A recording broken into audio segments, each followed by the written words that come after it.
It is time for us to begin. We're in Romans chapter 1. We've just begun the book of Romans, and we're still in Paul's introductory remarks. Actually, it's more like now it's personal remarks of things that he wants to do, wished he could have done, and plans on doing. And he has never been to Rome before. While he knows the church at Rome, he knows they're there, and he's heard some things about them. He's never personally met them, at least not in Rome anyway. And he had wanted to go there, as we will see, but had been hindered from going. And that does happen. And we'll look at that in just a little bit. So we're in chapter 1, verse 11, and we're just going to begin here. Now, we did discuss this last week, but we'll just begin here. For I long to see you, that I may impart to you some spiritual gift, so that you may be established. At this point in time, the church there had no spiritual gifts at all, which means that no apostle had visited there. Because that's the only way these things would be passed down, is by the hands of the apostles. And we can see that in places like Acts chapter 8, where you have someone like Simon, the sorcerer, who discovers that's how it's done, and he wants that power too. He's willing to pay for it. And Peter rebukes him for it, but that's the way it was done. And of course, when no one else can pass that on, only the apostles can do that. No other Christian had the ability, in the first century, had the ability to pass that on, and no other Christian ever could beyond the first century. Only the apostles. And when the apostles when they died out, then it died with them. And that's precisely what Paul spoke of in 1 Corinthians chapter 13, that those things would come to an end. They would stop because there would be no more need of them. But at this time, it's the infant church. This time, talking about the first century, it's the infant church, and he wishes to be there, but for more than one reason. But one of those reasons is to impart spiritual gifts there. And now we come to verse 12. That is, that I may be encouraged together with you by the mutual faith both of you and me. They can be encouraged together. And that is why we are called to come together. We're not meant to live as hermits. The church isn't just separating its members away from each other. We are a family. We come together. We encourage each other. And someone like Paul could be encouraged by a group of Christians in Rome. Yeah. And they can be encouraged by him. He can, and it is very much mutual. And this is part of what he says in this next verse. Now I do not want you to be unaware, brethren, that I often planned to come to you, but was hindered unto now, look at this, that I might have some fruit among you also, just as among the other Gentiles. All right, so he wants to be there. He had planned on being there, but he couldn't. He had been hindered. Now, who hindered him? Well, we don't know. I have no idea, but it could have been God. God could have forbidden him from going to Rome prior to him being a prisoner and going to Rome in due time. Okay?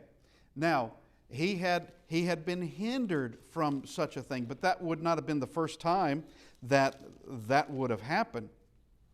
If we go to Acts chapter 16, we see, beginning in verse 6, Acts 16, and this is the second missionary journey. This is Paul and Silas. Now, when they had gone through Phrygia, so Acts 16:6, when they had gone through Phrygia and the region of Galatia, they were forbidden by the Holy Spirit to preach the word in Asia. Why? It's the Holy Spirit that did it. They wanted to do it, but the Holy Spirit said no. Why? I don't know. But he had his reasons. He very much had his reasons. That someone was going to go there, obviously. Because notice, Phrygia and the region of Galatia. Well, we have the book of Galatians. And so there were churches in Galatia. There were churches. And Paul had visited at least one of them, probably more than one. He had visited there, but he's not allowed to go there at this time. He's not allowed to go there. Matter of fact, he's going to be funneled to, if you will, or led to Macedonia. That's where the Holy Spirit wants him to go. But he doesn't want him to go to Phrygia or Galatia. Verse 7, after they had come to Mysia, they tried to go into Bithynia, but the Spirit did not permit them. Here it is again. The Spirit would not, I should say here, he is again. The Spirit would not allow them to go into Mysia or Bithynia. Would not allow it. Could it be the same thing concerning wanting to go to Rome? Yeah, I mean, it could be. Well, one reason or another, and whatever that was, he wasn't able to go to Rome, but he will in time.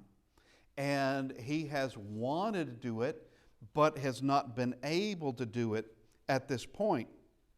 But he wants to have some fruit with them.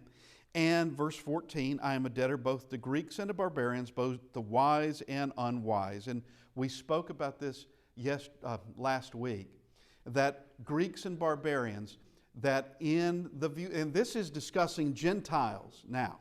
In a minute, it's going to be Jews and Greeks, that would be Jew and Gentile. But among the Gentiles, they could be categorized as Greeks and barbarians. What does that mean? That means those that spoke Greek fluently and those that didn't. They were in outside regions. They were at distances.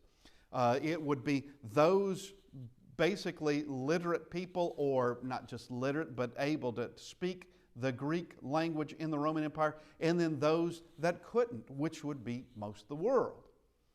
All right?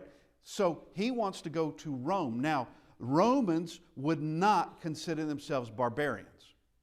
Not at all. They would see themselves as the center of an empire, the center of a civilization. All right? Not those on the far reaches. When Rome would go someplace, such as Rome going to the southern part of England. They took it all the way up to where they created Hadrian's Wall going into Scotland. But when they went into England, Rome brought civilization. It's what is known as Celtic England, all right, the Celtic British Isles at that point. And the Celts would have seen the Romans. The Celts would have been those barbarians among that group, huge group, barbarians. Well, when Rome came in, Rome would have brought, and they did bring, a lot of things with them. Architecture, a lot of goods and services and luxuries and a higher standard of living, much higher standard of living. And when the Romans left, there were what were known as the Romanized Celts that were, where'd they go? We kind of like them being here, and now they're left alone. What I'm getting at is Rome saw itself as a civilization and a civilizer. They would have considered themselves Greek in that sense, that they're following in the footsteps of the Greeks. You see it in architecture, you see it in their mythology, you see it in numerous ways that they were following where the Greeks led, and of course they're moving on. Now, he's making this distinction to wise and unwise. Those that are not just intelligent, but those that have been educated, as Romans would have been, many of them, and the uneducated. that they're on the fringes. They're up, you have those Germanic tribes. You have those that are in the steppes of Eurasia. You would have had people that they would not have been part of that civilization. They would have been the barbarians. And they would be the ones that didn't have that education at all. At all. But he's saying that I am debtor to both Greeks and barbarians, to wise and unwise. So he is among the other Gentiles, as he just stated in verse 13, just as among other Gentiles, he's been among the barbarians. And he has, that would be those that do not speak Greek as a major, at least they don't speak it fluently. To the wise and unwise, that those that are educated, those that are uneducated, he's been with them all. He's not a respecter of persons. Now, we come down to verse 15. So as much as is in me,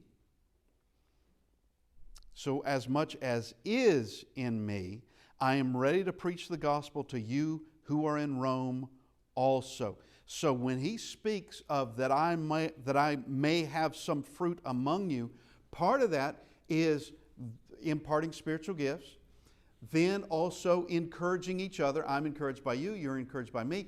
And then also in this having some fruit among you would be preaching the gospel there in Rome. And that's no minor thing. That's no minor thing at all. That is the center of the Roman Empire. That is the capital. That is where Caesar is and the Senate is. That is the seat of power in that empire. And this is, verse 15, is the end of his personal notes. That's the end of it. He's done his introductory remarks, and then he gives these personal notes of that I've always wanted to come there. I haven't been able to come there. I want to come there, and this are the things that I would like to do. And now, this next verse, verse 16, is the theme, and we could also call it the thesis of the book. Here is the beginning of the meat of the matter. Here it is. I am not ashamed of the gospel of Christ, for it is the power of God to salvation for everyone who believes, for the Jew first and also for the Greek. Now, he's making a distinction between Jew and Gentile. Just a minute ago, he was making a distinction between the Gentiles. Now, he's making another distinction between Jew and Gentile, the Jew and the Greek. And it's for everyone because God is no respecter of persons. He's not Jew only. He's not among the Gentiles, those that are of that Roman civilization, not to them only, but it's to everybody. It's to everybody. It's the Jews, it's the Romans. It goes beyond the boundaries of the Roman Empire. It goes to all. And he says he's not ashamed. But the Jews are first. Now, as we have said numerous times, the gospel had to start somewhere. And God gets to choose that. And he chose, as we have also talked about numerous times, he chose the Jewish nation, and the Jewish nation happens to be what we could very well call the center of the earth. Very much call it the central kingdom, if you will. That it is the bridge between there in 3 continents, and you also have a subcontinent thrown in as well. All of these are together and joined in this. In the middle of this, you find Israel. And it's not there by chance. It is there by design. And it starts there. And we just finished the life of Abraham. When God calls Abraham out of Ur, where deep roots there in Ur. He calls him out of Ur, and then he gives the land promise, that of Canaan, to Abraham. Now, Abraham doesn't receive that promise, but it's going to be to his descendants. And when he's called out, he has no descendants to speak of. But it's promised to his descendants, and it is there for a reason. The providence of God and the workings of God go all the way back there. That there is going to be a nation, and it's going to occupy that land. Because in time, God is going to have His Son born inside that land. In time, there's going to be the church, His kingdom, started in that same land and spreading out. And as we explained, spreading out from Jerusalem, spreading out from Judea, choose a direction. It doesn't matter. Choose a direction, and you're going to find people. Just choose it. Now, if the gospel had started on Easter Island, it would be well over 1,000 miles of ocean before you get to anybody else. Okay, that would be incredibly inconvenient. But it doesn't start in a place like that. It starts at the very epicenter, at the very core of humanity, of human population, right there. So it has to start somewhere, and God chose Abraham, and from Abraham you have the Hebrew nation. That's where it is. Now, let's go to Matthew chapter 15. It hasn't been too long ago that we were reading this. Matthew chapter 15, and it's important that we look at this. And we'll begin in verse 21. Here is this woman of Canaan. She's not a Jew. She's a Gentile woman. She knows who Jesus is. She knows what He can do. She knows He's from God. All right? Now, then Jesus went out from there and departed to the region of Tyre and Sidon. Now, those are two cities of the Phoenicians. Phoenicians are not Jews. No doubt there were Jews living there because you have the dispersion. Jews were all over the place. But here's Tyre and Sidon, Phoenician cities, there on the coast. And behold, a woman of Canaan came from that region and cried out to Him, saying, "Have mercy on me, O Lord, Son of David. My daughter is severely demon-possessed." Now notice, have mercy on me, O Lord, Son of David. Now that's not the way you would address any Jewish man. You would not address him as Lord, Son of David. You wouldn't do it. This would recognize something more. Here is a greater recognition of something more, that this woman knows. She knows. And that term, Son of David, well, the Jews would have well understood what that meant. That's the Messiah. That's the Messiah.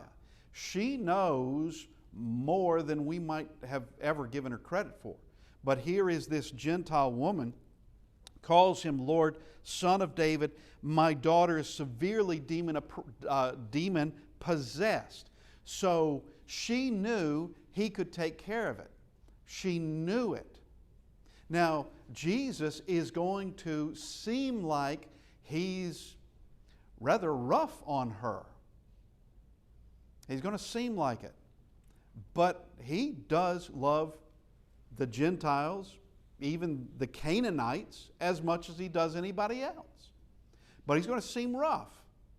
But that's going to mean nothing to her. She's not going to go away angry. She's not going to go away discouraged. She is going to be persistent. Okay? She's going to be persistent, and she knows something. So, demon-possessed. Well, how does she know that Jesus can handle it? She knows a lot. She knows a lot. And so, she calls Him Son of David. My daughter is severely demon-possessed. But He answered her not a word. And His disciples came and urged Him, saying, "Send her away, for she cries out after us." So the disciples don't have as much patience. They don't have as much love She's an inconvenience. She is an aggravation. Make her go away. But he answered and said, talking to her, I was not sent except to the lost sheep of the house of Israel. She's not of the house of Israel. She knows it. She's not of the house of Israel at all. That seems rude. That seems a bit abrupt. That seems like go away and I have nothing to do with her. But 25, she's not going to be rebuffed. She's not going to be discouraged. She says this, then she came and worshiped him, saying, Lord, help me. But he answered and said, it is not good to take the children's bread and throw it to the little dogs. All right. The children's bread. Well, who are the children? That would be Israel, is who he's describing as children. The house of Israel. That would be the children. Who are the little dogs? That's her. All right, it sounds pretty rough. I didn't come but to the lost house of Israel, and I'm not going to take the children's bread and toss it to the little dogs. I'm not going to do it. But she said, yes, Lord, yet even the little dogs eat the crumbs which fall from their master's table. And Jesus answered and said to her, O woman, great is your faith. Let it be to you as you desire. All right, that's it. Did he have compassion on her? Yes. Were those words kind of rough? Yes. But her faith is tested. Let's face it. Her faith is tested, and she has faith. Now, I have a feeling that there may have been others, and even Jews, that if he said something similar to them, that they may not have taken it so well, that they may not have stayed, they may not have continued with him. But she does. And her daughter was healed from that very hour. Okay, now why are we even bringing this up? We're bringing this up because it's to the Jew first and also for the Greek. It's Jew first. They are first. As we have said, it must start somewhere. And God chose the Jews. He could have chosen the Polish. He could have chosen the Zulu nation. He could have chosen the Chinese. He could have chosen the Aztec. He could have chosen the Eskimo. He could have chosen anybody. But he chose the Jewish nation. Well, it goes back to Abraham. He chose Abraham and his descendants. That's where it's going to be. And now, we come back to Romans chapter 1. That's where we are, Romans chapter 1. And we just read verse 16 again. As here he's beginning the book. Really, he's beginning what the book is about. He's been giving these little notes concerning what he wanted to do and what he wasn't able to do and what he'd like to do. And now, I am not ashamed of the gospel of Christ, for it is the power of God to salvation for everyone who believes, for the Jew first and also for the Greek. Okay, so Romans 3, beginning in verse 1, what advantage then has the Jew? Or what is the profit of circumcision? Much in every way, chiefly because to them was committed the oracles of God. All right, he prepares that people through prophet after prophet, starting with Moses. Well, Moses is the first writing prophet, but there have been other prophets before Moses. Enoch was a prophet. That's on the other side of the flood. That's way before there was an Abraham. But you have the oracles being committed to them, that the writing prophets, starting with Moses, came from that nation. Now, God could have had prophets scattered all over the place, and I mean writing prophets scattered all over the place, It could have been a Moses among Israel, and there could have been someone else among the Egyptians, someone else among the Spanish, someone else in time. They're just scattered all over the world. And what would that mean? That would mean all these texts would have to come together somehow. They would have to come together somehow and be compiled somehow. And having a bit of something over here in Israel, and a bit of something over here in China, and a bit of something over here in northern England, a bit of something else over in Mexico. Well, how does anyone benefit from that? Everybody has a little piece of the puzzle, and it would take quite an ordeal to put all those pieces together. Okay, but we have them all together in one place, being compiled in one place, starting with Moses. And all of this was to bring us to Christ, both in time and also by way of the Word itself, because the Word, beginning with Moses, starts that understanding just in Genesis chapter 3. It's not very far into this book that we realize sin is a problem, and there has to be someone, and God's going to provide it, there has to be someone who is going to take care of it. And it's going to be the Christ. Okay, now all of this is compiled together, and it's to the Jews have had those oracles, but as we've already seen with that woman of Canaan, she knew something about those prophets. She knew something to be able to call him Lord and to be able to call him the Son of David. And there are others among the Gentiles that will do the same thing. Are you the King of the Jews? Now that's a different man entirely. That's Pontius Pilate. But when Pontius Pilate says that, there's more of a meaning to it than just replacing Herod. There's more of a meaning than that.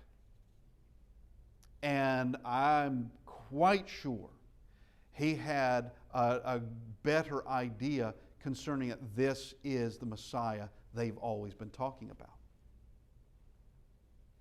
He had a better idea of it, that's what this is all about. Someone has claimed it. He has claimed it. It has to do with him being called the Messiah. He is that King of the Jews. And but Pilate doesn't care too much about that. That doesn't interest him so much at all.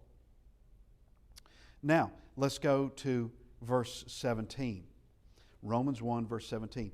For in it, the righteousness of God. All right?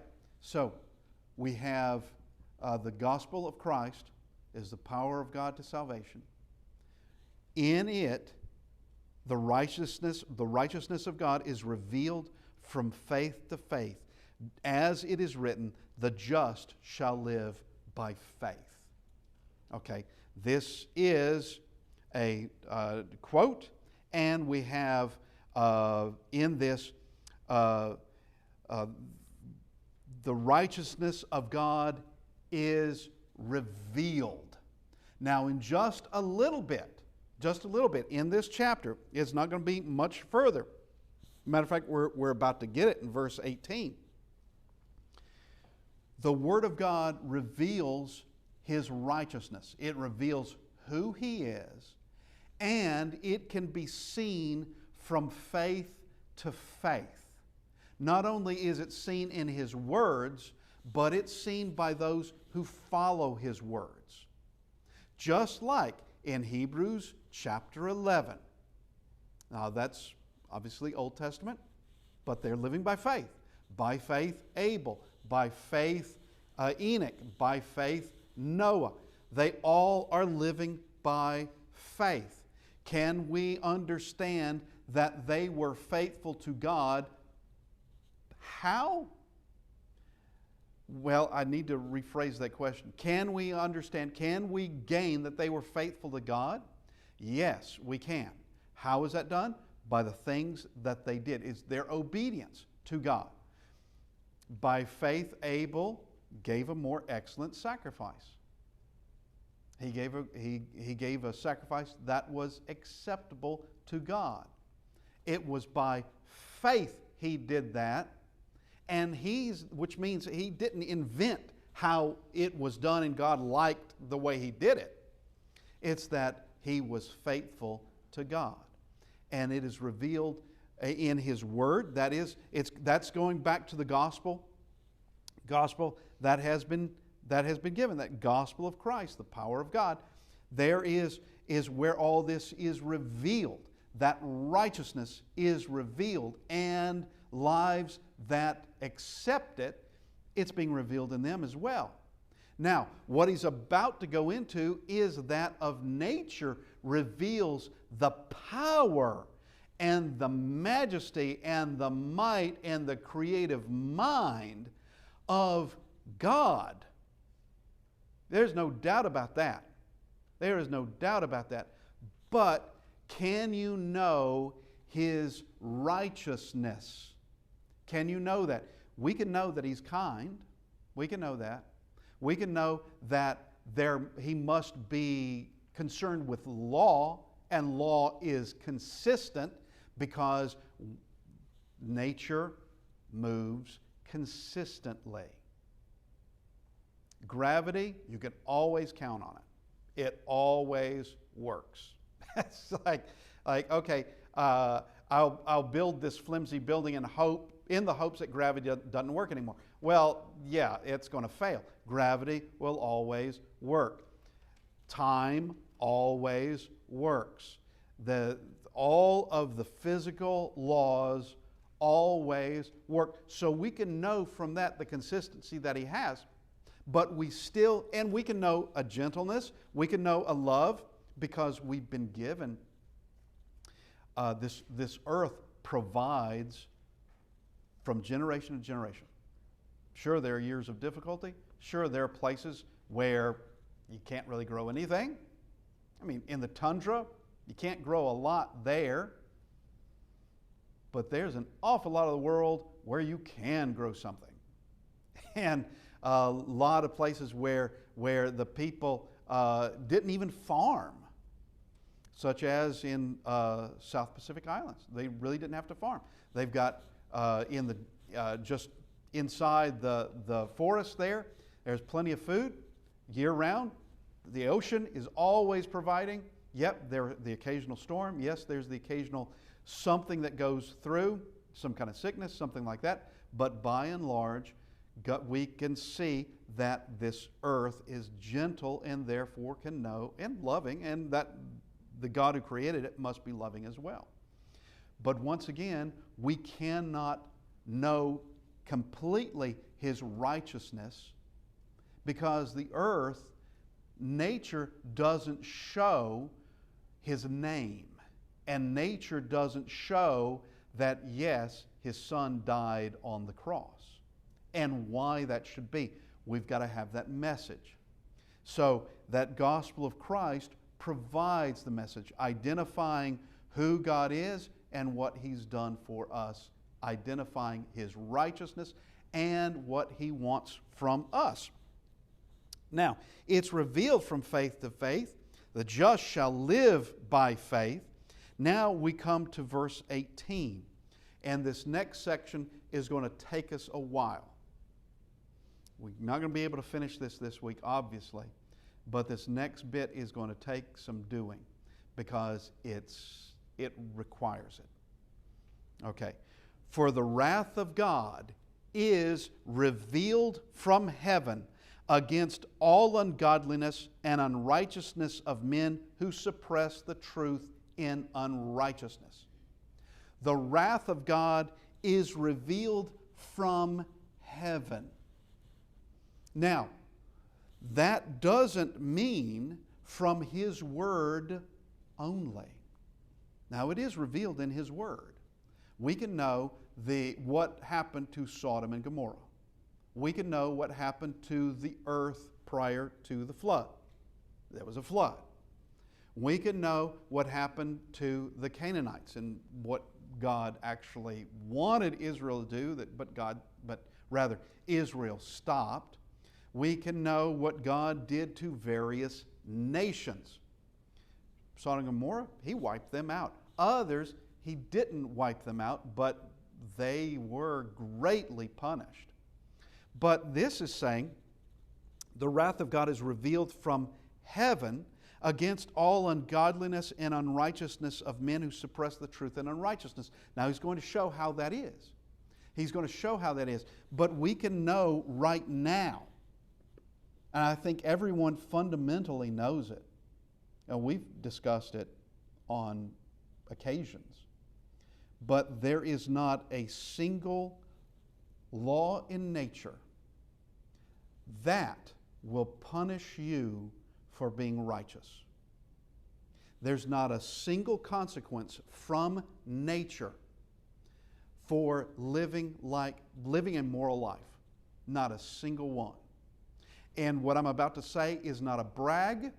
It's not any kind of thing that I brag whatsoever, but I have had this conversation before with folks.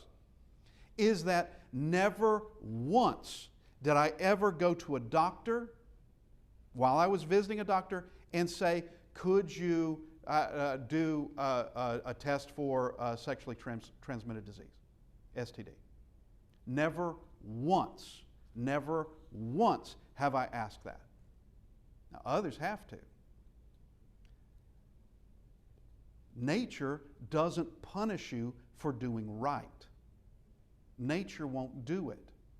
Someone who doesn't drink doesn't have to worry about where they're going to wake up tomorrow. Someone who doesn't drink doesn't have to worry about what they're doing to their body with alcohol. Someone who doesn't do drugs, it's the same thing, that there is a consequence that comes around. But how is it that nature seems, not just seems, but it does, support moral living? Because God created both. That of this earth and humanity that was supposed to live moral. Supposed to live by His words. Now, I've had people argue with me for what I'm about to say, but it's the truth. It is very much the truth. Things such as AIDS, while they have existed, would hardly be anything for anybody to be concerned with if everyone lived morally. It wouldn't spread. It wouldn't spread. Now, there could be the occasional accident, something that occurs, but that would be just the off chance of certain things, an unfortunate thing that can happen, but it simply would not spread. It couldn't go anywhere. And I would say that for the most part, except for the medical establishment, most people wouldn't even know what it was. Wouldn't even know what it was. But there is what my dad called the high cost of low living. That there is a cost to living immorally. There's a cost to it. And it comes to this, that the wrath of God is revealed from heaven. It's revealed. And it can be seen. And what Paul is going to be showing is the history in the Gentile world. Because chapter 1, starting at this point, is going to be discussing what occurred in the Gentile world. Now, it may look like it's prophecy, but it's not. It's history. He's talking about history. But when you make the same mistakes that those in the past made, you get the same result every time. When a society goes just as far away from God as they possibly can, you get the same result every time. And it doesn't matter what culture you come from, what time you come from, it doesn't matter anything. There will never be this humanistic utopia. That is this paradise on earth that man created and God can't spoil. And man lifting themselves up above the belief in God and becoming these enlightened beings and creating this utopia where everything is good and happy and beneficial. And it doesn't happen ever. Every time something like that is tried, you take God out of the picture, it's going to follow precisely what Paul describes in this chapter. Precisely. And once again, the Bible knows too much for it to have a natural explanation. It knows too much.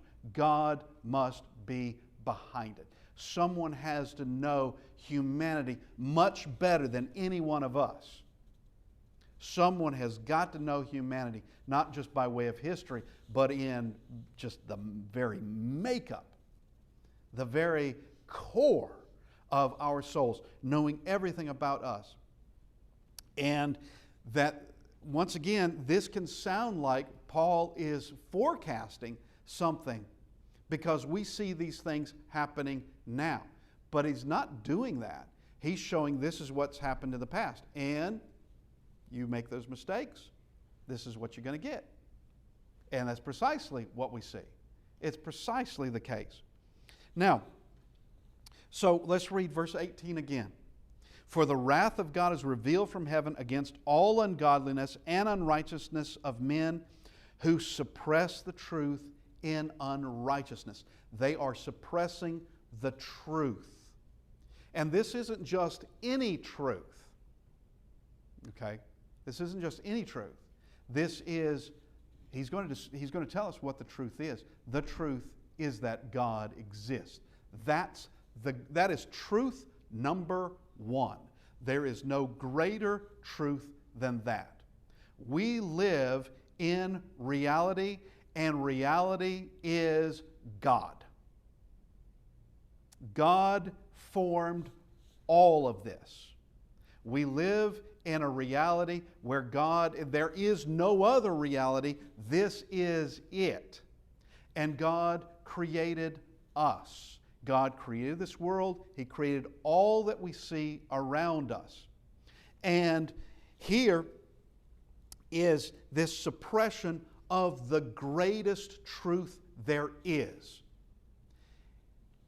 It would be like someone on a small boat in the ocean and denying water exists. Just denying it. Well, you would be mad to do that because you are surrounded by water. It would be like we just keep that theme going here for a second.